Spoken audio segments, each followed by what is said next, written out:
За сайн байна уу? Манай Dark Imbe channel-ийн энэ 7 хоногийн дугаар эхлэхэд бэлэн болсон байна.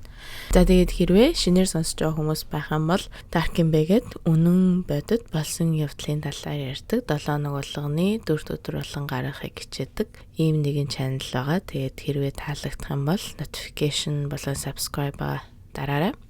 За тэгээд хэрвээ яг манай арталт ингээд намайг ярьж байхад арталт ингээд пэр гэсэн нэг дуу гараад ивэл битээ тоогоороо удахгүй гарч байгаа дуус чинь би хувцас аваад жагаад хатаагчин дээдснийгээ таг мартчихш. Тэгэд ерөөсөө нэг манай угаалгын машин хатаагаад эхэлсэн бол ерөөсөө цаашаа зогсож чаддгүй байхгүй юу? Зогсож болтгүй угаалгын тийм сонир машин авцсан мөлий. Тийм болохоор хэрвээ сонсогдчихвэл битээ тоогоороо тэгтээ баг сонсогдохгүй байх гэж найдаж байна.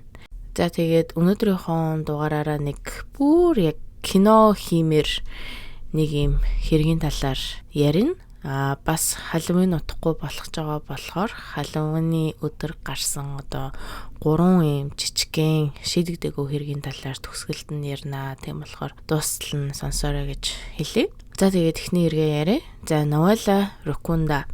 За Новелла гэд энэ эмэгтэй энэ хэрэг болдог үед 30 эд настай байсан.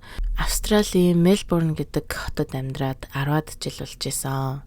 За Новелла Африкийн Бурунди гэдэг хотоос Австрал руу 5 хүүхэдтэйгээ 2004 онд нүүж очсон. За Австрал руу нүүж очихдоо 20 эдхэн настай байсан. Тэгээд Австралд ирэхээс өмнөх амьдрал буюу одоо Африкт байсан амьдралын талаар нэг мэдээлэл бол байхгүй лээ.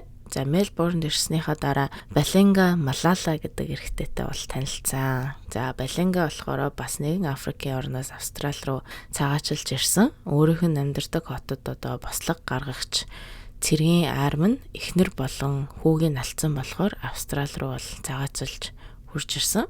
За тэгээд энэ хоёр Австралид ирснийхаа дараа танилцаад удалгүй бие биедээ маш их таалагдаад гэрэлцгээж дахин 3 хүүхэдтэй болоод одоо энэ хоёр нийт 8 хүүхдийн ээж аваа болоод зүгтээ сайхан амьдарч исэн. За Баленга нэг үйлдвэрт ажилд орж энэ хэд бүгдээрээ Австралийн хөдөө рүү нүүж бүтэнсэ өдөр болгон сүмдээ явж бол хэсэг амьдарцгаасан. За тэгээд яг л одоо бүхэл болсон бодит явдлууд ихэндээ сайхан байж байгаа сүултээ бүх нууц нь гарч ирээд бүх зүйл муугаар эргэдэг шиг энэ хэрэгч гэсэн яг тийм болно. Ингээд 2015 оны 20 дугаар сар болж Новеллагийн хойд ээж нь Африкт одоо нас орчлаа гэсэн харамсалтай мэдээ Новеллад хүрч ирсэн.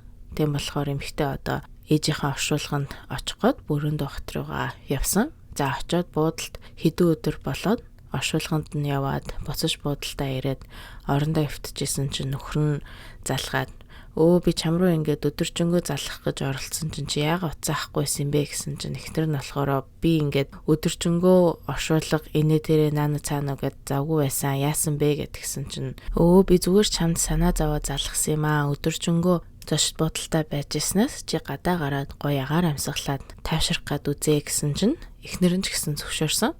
За дөнгөж зочд буудлаасаа гадаа гараал хөл тавьсан чинь нэг эрэгтэй танихгүй шууд Новеллагийн толгойд нь буудуулгаад ойрлох юм бол би чамайг буудна шүү гэж хэлээд дараа нь үдээг нь боогод машины арын багаж нь тэгээд Новеллаг хулгайлж авсан.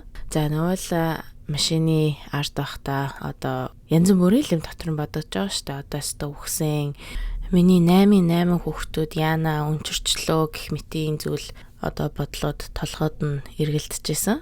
За ингээд машин 30-40 минут явж байгаад нэг газар зогсоод Новеллаг машинаас нь гаргаад нэг эзэнгүү байшин руу оруулаад сандал дээр суулгаад хүлээд орхисон. За Новеллагийн нүдийг одоо хүртэл боосон байсан болохоор юу ч харж чадахгүй байгаа. Тэгээд бүр цаана нэг 2-3 эрэгтэйчүүдийн дуу гараал байжсэн. За тэгсэн чинь нэг эрэгтэй Новелла руу ойртож хурж ирээд чи юу хийсэн болоод энэ эрэгтэй биднэрт мөнгө өгч чамайг алуулах гэдэг юм бэ гэж асуусан. Тэгсэн чинь Новелла бүр гайхаад хүүе намайг өөртөө хулгайлж авчаад надаас яагаад асуулт асуугаад байгаа юм болоо гэд гайхсан. Тэгэнгүүтээ өөдөөс нь юун эрэгтэй хүн бэ? Би ямар ч тийм эрэгтэйтэй асуудал байхгүй штэ гэсэн чинь нөгөө эрэгтэй чинь чиний нөхөр чинь биднийг явуулсан гэхэд Новелла бол бүр итгээгүй. Эднэр л ингээд худлаа хүн хулгайлчаад миний нөхрийг хийсэн гэд гүтгээ дандаа гэж бодож исэн болохоор Новелла тэр эрэгтэй рүү ингээл орилол миний нөхөр өстө тийм амар юм хийхэр хүн бишээ гэд учиргүй орилоод исэн чинь нөгөө эрэгтэй Новеллаг алгатаад дараа нь хэдхэн хормын дараа утас дуурайд утасны цаанаас Новеллагийн нөхөр нь одоо яасан бэ? Алсан уу? Наад эмэгтэйгээ хурдаа алаач, зүгээр хурдаа алчаач гэж хэлж байгаа нь сонсогдсон. За энийг сонссон Новелла бол зүгээр шууд шокносоо болоод ухаан алдаж унсан. За ингээд хэсэг хугацааны дараа сэрээд одоо өгсөн гэд бодож исэн чинь нөгөө хулгайлсан эрэгтэйчүүд чинь өөрсдийн гэсэн яс уртгуунтай болж таарсан. За тэрнээ юу гэсэн үг юм бэ гэхээр хүнээс мөнгө авч хүн алдаг. Гэхдээ хүүхэд эмэгтэйчүүдийг алахгүй гэсэн өөрсдийн дүрмтэй учраас Новеллаг бол алахгүй гэж шийдсэн. За тэгээд дээрэс нь хулгайлсан эрэгтэйчүүдийн нэг нь Новеллагийн ахын таньдаг болохоор бас алахгүй гэж шийдсэн бэлээ. Үгүй гэхдээ би энэ хэрийг орчуулж явахдаа бодсон байхгүй юу. Угаасаа л анханасаа хүүхэд эмэгтэйчүүдийг алдгүй бол яах гэж Новеллагийн нөхөртөө гэрээ хийсэн мэдгүй ч гэжтэй угаасаа тэгэл мөнгнөөс л болсон л ах л та. За тэгээд миний бодлоор болохоор угаасаа л Балендагаас мөнгө аваад хуурамчаар их нэрийг нь алдсан юм шиг харагдуулах төлөвлөгөөтэй байсан бах. Тийм ч болохоор Новеллаг буудлаас нь хулгайлсан бах. За ингээд нөгөө хулгайлсан эрэгтэйчүүд бас Новелла хоорондоо хувилдж агаад төлөвлөгөө гаргаж эхэлсэн. Тэгээд бүрийг кино шиг байгаа зү. За төлөвлөгөө нь болохоор Новеллаг нөхөрт нь хүчсэн юм шиг харагдуулаад харин эмэгтэй болохоор Африкаас гарч буцаж Австрали руугаа явах төлөвлөгөө байсан. За тэгээд нийт 2 хоног гинэд хоорондоо төлөвлөлөөд байжсэн чинь Новеллагийн ах нь Баленда руу залгаад хүүе манай дүү ингээд ерөөсөө зочд буудалтай ирэхгүй 2 хоног болчлоо. Яасан болоо чамтай холбоо барьсан гэсэн чинь нөхөр нь ингээд шууд уйлал хайччваа хаашаа алга болчвоо. Миний их нэрийг олж өгөөрэй гэж хэлснэ. Ах руу 600 Австрали доллар явуулаад наана байгаа цагтаа нарт мөнгө өгөөд шалгалт мөрдөлт одоо юу гэдэг юм бүгднгийн явуулаарай. Заавал миний их нэрийг олох хэрэгтэй шүү гэж хэлсэн. Тэгээд энэ Африкийн орн нь болохоор бас л яг бусад ядуу орнуудтай адилхан заавалчгүй цагтаа нарт хахуул өгчиж цагтаа нар нь хөдөлдөг ийм орон юм блэ. За ингээ Баленга дотроо ингээл худлаа баярлал заашгүй дээ. Бүх юм миний хүсснээр болчлоо. Новелла өгчлээ гэд баярлаа сууж байсан. За ингээд 2 хоног өөрийг нь хулгайлсан эрэгтэйчүүдтэй Новелла байжгаад нөгөө эрэгтэйчүүд чинь Новеллаг эзгүй хээр газар аваачаад орхисон. Тэгээд эзгүй газар орхичоод дараа нь USB карт өгөөд за энэ дотор чиний нөхрийг шоронд хийх бүх нотлох баримтууд байгаа шүү. Бид нар чамайг өршөөлөө гэж ботход нөхөр чинь чамайг өхөөгүй байгааг мэдээд өөр хүмүүст чамайг ал гэж хэлж магадгүй байх. Хурдан энэ хотоос яваа.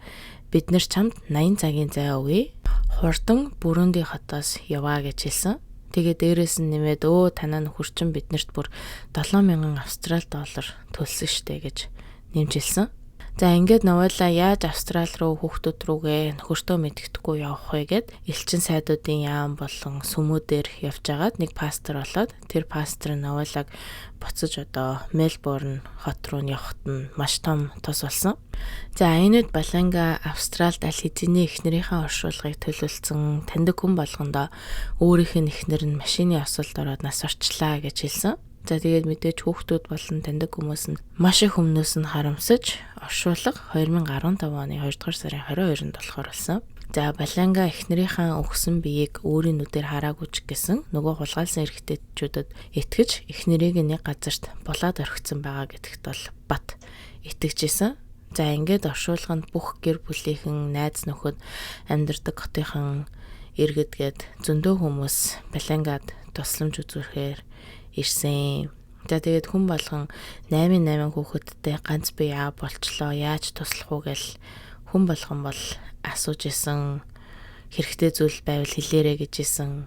За ингээд оршуулга болж дууссны дараа 7 цаг 30 минутын үед Баленга ирсэн бүх хүмүүс баяртай гэж хэлчихэд ганцаараа сүмийн урд зогсож исэн. За тэгсэн чинь нэг машинаас нэг хүн гарч ирэхийг харсан. Тэгэл Баленга дотроо өвн Новеллатай ямар төстэй хүн бэ гэж бодож байгаа. Дахиад сайн харсан чинь өөрийнх нь эхнэр нь болж таарсан. За тэгээд Новелла шууд газар дээрээ цагтаа дуудаад нөхрийнхөө хийх гэж оролцсон бүх зүйлийг бол хэлсэн. цагдаа нар ч гэсэн яг л адилхан шоконд ороод тэр доороо баривчилж авах эрхгүй байсан болохоор ямар ч л байсан шуурхаа шүүхээр нүхрийг нь эхнэр хүүхдээс нь олдуулах арга хэмжээ авсан. За ингээд цагдаа нар наваалаад чи эхлээд нөхөртөөгөө яриад үннээ хэлэх нь үдтэй гэд хэлсэн чинь нөхөр нь хамаг үннээ хэлцдэг. Тэгээ дээрээс нь намайг уучлаарай, хоёлаа буцаад нийлъя гэж хэлсэн. Гуйсан бүр. За тэгээд хин тэгэл буцаж нийлэх хэвдэ те.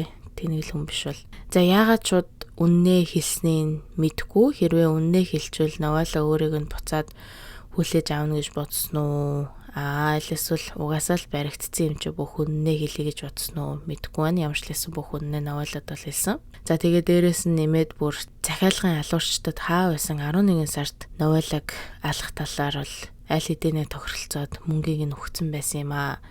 Тэгээд яг яагаад чамайг алуулах гээд байсан бэ гэвэл чи намайг хаяад өөр эрэгтэй хүнтэй явчвал яах юм бэ? Би тэрнээс айгаад бас сэтгэл санаагаар унмааргүй санагдсан болохоор чамайг алуулахаар захиалсан юм аа гэж хэлсэн. За тэгсэн чинь наваалаа олстой энэ одоо юу худлаа хуцаад байгаа юм бэ? Би хизээч чамд би аз жаргалгүй байна. Би чамайг хаяж өөр эрэгтэй хүнтэй явлаа. Би бүр нэг ч эрэгтэй хүний талаар чамд ярьж байгаагүй. Наа чи шал худлаа шалтгаан байна гэж хэлсэн. За ингээд шүүх хурал удалгүй эхэлж Баленга өөрийгөө буруугүй гэж шүүгдсэн ч гэсэн маш их нотлох баримт байсан болохоор шүүхийн бүрэлдэхүүн бол Баленгаг буруутай гэж шийдсэн. За нотлох баримтууд гэх юм бол 7,000 Австрали доллар төлсөн баримт, бас өөрийнхөө буруу хүлээж байгаа утасны бичлэг, тэгээ бас нөгөө хөлсний алуурчдтай утсаар ярьсан бичлэг мессеж гэдээ бүр зөндөө нотлох баримт байсан. За ингээд шүүхийн бүрэлдэхүүн Балендаг угсаа буруутай гэж хэлээд нийт 9 жилийн шоронд орох ялыг бол өгсөн. Тэгээд одоо бол шоронгоос гарсан байгаа. За тэгээд би энэ хэргийг орчуулж байхдаа Австралид гэдэг нэг хуулийн талаар мэдэж авсан. За тэр нь юу вэ гэхээр Австралид ирсэн цагаачид 10 жилийн дотор ингээд маш хүнд хэрцгий гэмт хэрэг хийх юм бол буцаагаад их орон руу буцаачт юм лээ. Харин Баленда болохоор эхнэрээ алхаж оролцсон нь 11 дэх жилдээ алхаж оролцсон болохоор энэ хууль нь ерөөсөө өөрт нь үйлчлээгүй. Тэгээд би бодохдоо болохоор Баленга энэ хуулийн талаар мэддэг байжгаад хийсэн үү? Эсвэл зүгээр тохиолдлоор 11 дэх жилдээ алах гэж оролцсон уу? Хэрвээ энэ хуулийн талаар мэддэг байсан бол одоо хэдэн жил эхнэрийг өвхөөсэй гэж бодож явсан байна хэвээр. Айгу муухай байгаас эхнэр нь ингээл өглөөс ирээл нөхөртөө хайртай гэр бүлтэй хайртай сайхан юм бодоод явж явах чинь нөхөр нь бүр ийм юм бодоод өстой жинхэнэ муу санаалцсан явж идэг. Та нараас энэ талаар юу бодож байна хэлээрэй. За тэгээд одоо бол наваалаа хүүхдүүдийнхаа хамт Баленга олж чадахгүй бүр хол өөр хот руу нүгэд амьдарч байгаа. За тэгээ нүүхээс нь өмнө харамсалтай нь Австралид амьдардаг Африкчууд нь наваалаг бол маш ихээр буруутгаж үхэж энтэр гэсэн мессеж захиануудыг бол явуулж исэн. Яагаад тэгэхээр нутагт нэгтнээ ингэж хэлээд шоронд явууллаа. Чи юусоо бараг үхчихээг байгаа зү юм сүртэй гэсэн үзэн ядалтай мессежийг бол маш ихээр авсан. Тэгээд нэг өдөр бүр гэртээ ирсэн чинь байшингийнхан нартлын хаалганы цоож нь эвтэрсэн. Гэрт нь хүн хулгаагаар орцсон байсан болохоор айгаад хүүхдүүдийнхээ аюулгүй байдлыг бодоод Баленгагийн олж чадахгүй бүр шал өөр хотод амьдарч байгаа юм билээ. За тэгээд миний энэ эхний хэргийн тал дээр олж чадсан мэдээлэл бол нэг иймэрхүү байна. За тэгээд би энэ хэргийг орчуулж байхдаа бүр ямар амар кино шиг хэрэг байл гэж дотроо бодож орчуулсан. Бүх юм сайнаар төгссөн ч гэсэн одоо эмэгтэй бол дараа нь дахиад нөхөртөө болоод нөхөртөө итгэх үү насан туршийн травматай болчихж байгаа байхгүй юу. За тэгээд одоо 3 халуун үений таалагдаагүй шийдэгдээгөө хэргийнхаа талаар яриа. За эхний хэрэг 2001 оны 10 дугаар сарын 31-нд Cindy Song гэдэг Пенсильвания их сургуулийн сурагч алга болсон хэрэг гарсан.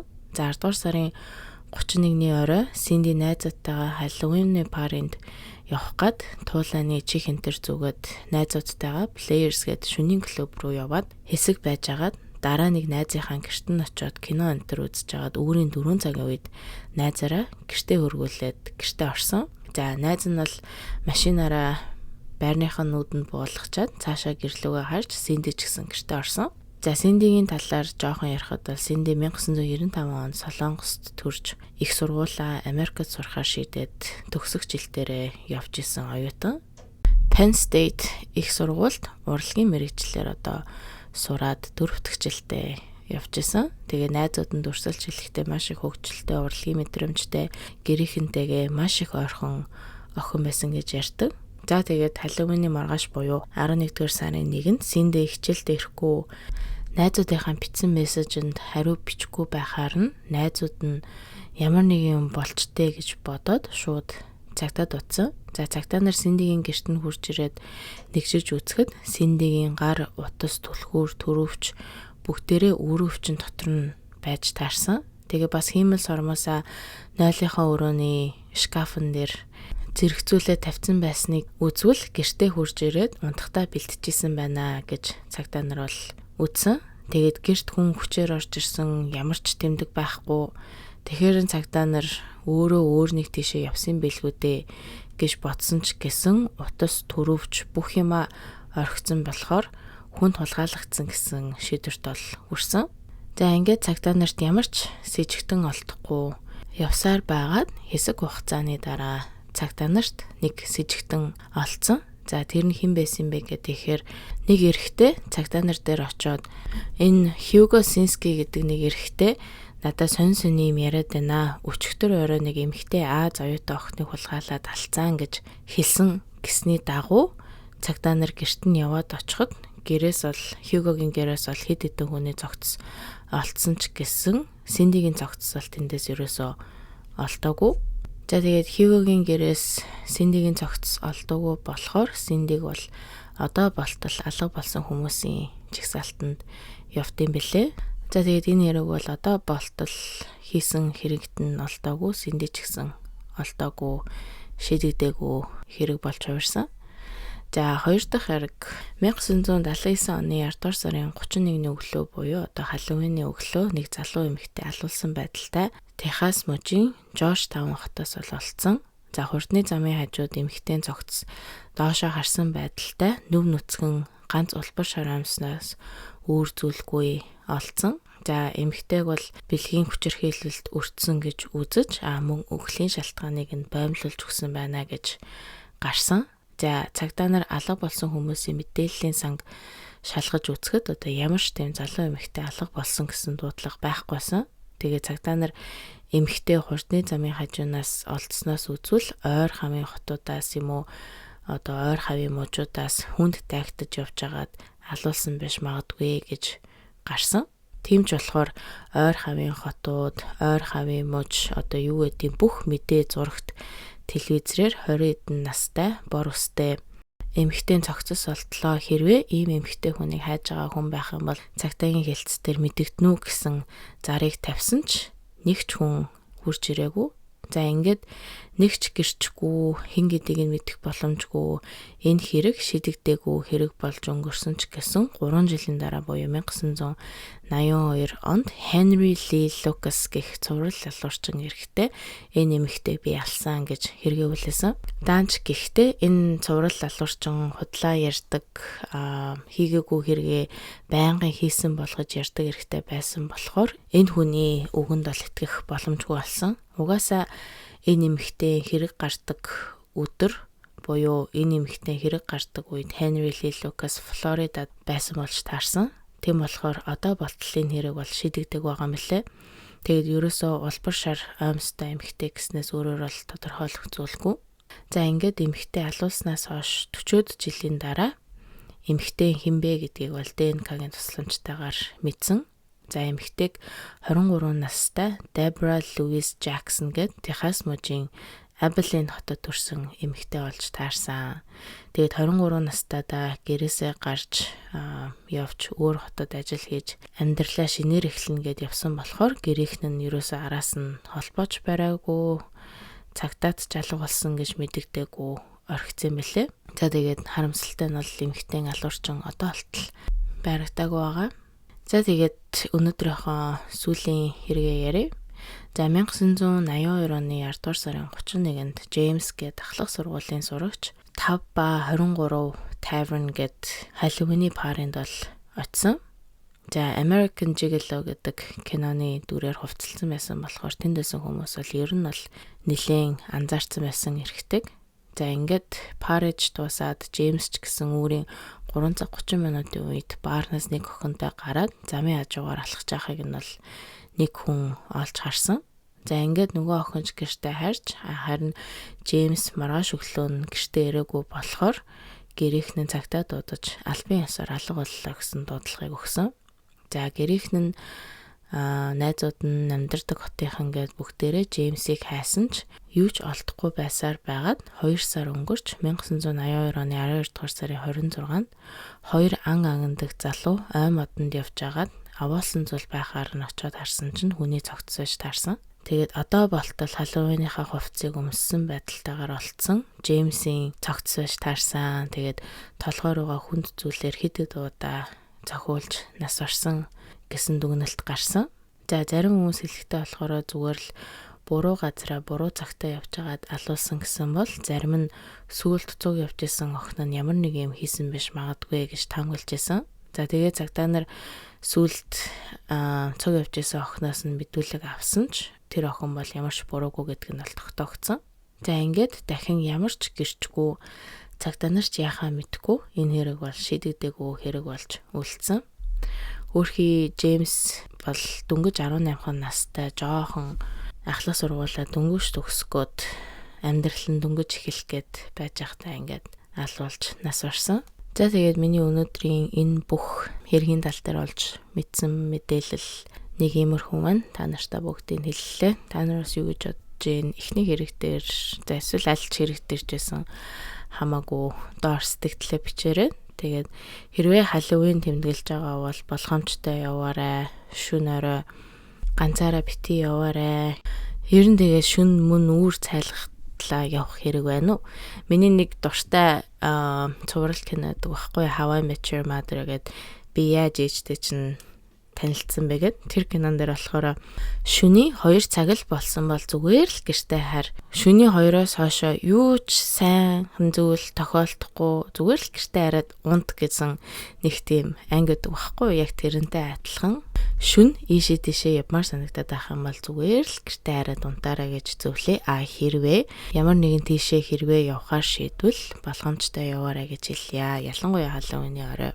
За тэгээд хэрвээ Халлоуин тэмдэглэдэг хүмүүс байх юм бол сайхан тэмдэглээрэй. Манай энэ чинь Америкт болохоор айгүй их олон хүүхдүүд манай гэрийн хаалгыг тогшож чихэр гуйдаг байхгүй. Тэгээд хэрвээ танаа гэрийн хаалгыг чинь хүүхдүүд тогшоо чихэр өгөөч гэд хэлэх юм бол чихэр өхийг бодоорой. Бити муухай аашилж хаалгаа хааж хүүхдүүдийг загнаарай гэж хэлье. Би л хүүхдүүдэд чихэр өгч баярлуулах айгүй дуртай. За тэгээд айгүй олон юм ярьчлаа. Энэ 7 хоногийнхоо дугаарыг энэ дүргээд дуусгая. За тэгээд дараа 7 хоногийнхоо дугаараар уулзъя.